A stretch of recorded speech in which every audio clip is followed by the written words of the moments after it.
అస్సలాముఅలైకుం friends. ఈ రోజు అయితే డే 6 ఫాస్టింగ్ అనమాట. హరీ చేసుకుని అయితే ఈ రోజు అయితే మా మసీద్ అయితే చూపించాలని, అందుకని మా మసీద్ అయితే ఈ రోజు అయితే మీకు చూపిస్తాను. అందుకోసమే ఈ వీడియో అయితే చేస్తున్నాను. మా ఊరు పేరు వచ్చి చోడ సముద్రము, మా మసీద్ పేరు వచ్చి నూరాని జామియా మసీద్. ఇదైతే చోడ సముద్రంలో ఉంటది. ఇప్పుడైతే ముందైతే పాత మసీద్ ఉంటే దాన్ని కొద్దిగా అడ్జస్ట్ చేసి ఇప్పుడు మళ్ళీ కొత్త మసీద్ కట్టినాము. చూడడానికి అయితే ఎక్సలెంట్ గా ఉంటది మా మసీద్ అయితే. మా మసీద్ లో అయితే చిన్న పిల్లలు చదువుకోవడానికి అయితే మదర్సా దగ్గర 100 మంది పైగా అయితే మా చిన్న పిల్లలు అయితే మదర్సాలు అయితే చదువుతున్నారు. అలాగే వచ్చి ఇలా రంజాన్ నెలలో వచ్చి పొద్దున్నే సహరీ కోసము భోజనం కూడా వచ్చి మా మసీద్ లోనే అయితే అయితే తయారు చేస్తారు.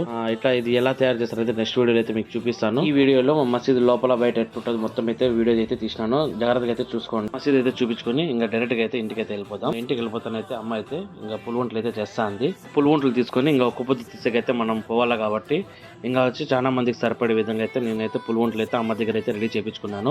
ఇంకా అమ్మ కూడా బాగా నీట్ గా అయితే దాంట్లో చట్నీ అంతా నీట్ గా చేసి ఇచ్చేసింది. ఇంకా నేనైతే ఇంకా తీసేకైతే మసీదులకి అయితే వెళ్ళిపోయినాము. ఇంకా కొంచెం కూర్చున్న తర్వాత మాకైతే ఇంకా దువా అయితే చెప్పిస్తారు. దువా అయిపోయిన తర్వాత అయితే మేమైతే ఒక పొద్దు అనేది కంప్లీట్ గా అయితే తీసేస్తాము. పొద్దు అయితే తీసుకొని ఇంకా డైరెక్ట్ గా అయితే ఇంకా మగరి నమాజ్ అయితే చేసేసుకుందాం. నమాజ్ కూడా కంప్లీట్ అయిపోయింది కాబట్టి ఇంకా నెక్స్ట్ వచ్చి ఇషా నమాజ్, తర్వాత తరాబీ నమాజ్ అయితే ఉంటది. ఇంకా తరాబీ నమాజ్ కూడా కంప్లీట్ చేసుకున్న తర్వాత ఇంకా మేమైతే నెక్స్ట్ వీడియోలో అయితే కలుస్తాం ఫ్రెండ్స్. బాయ్.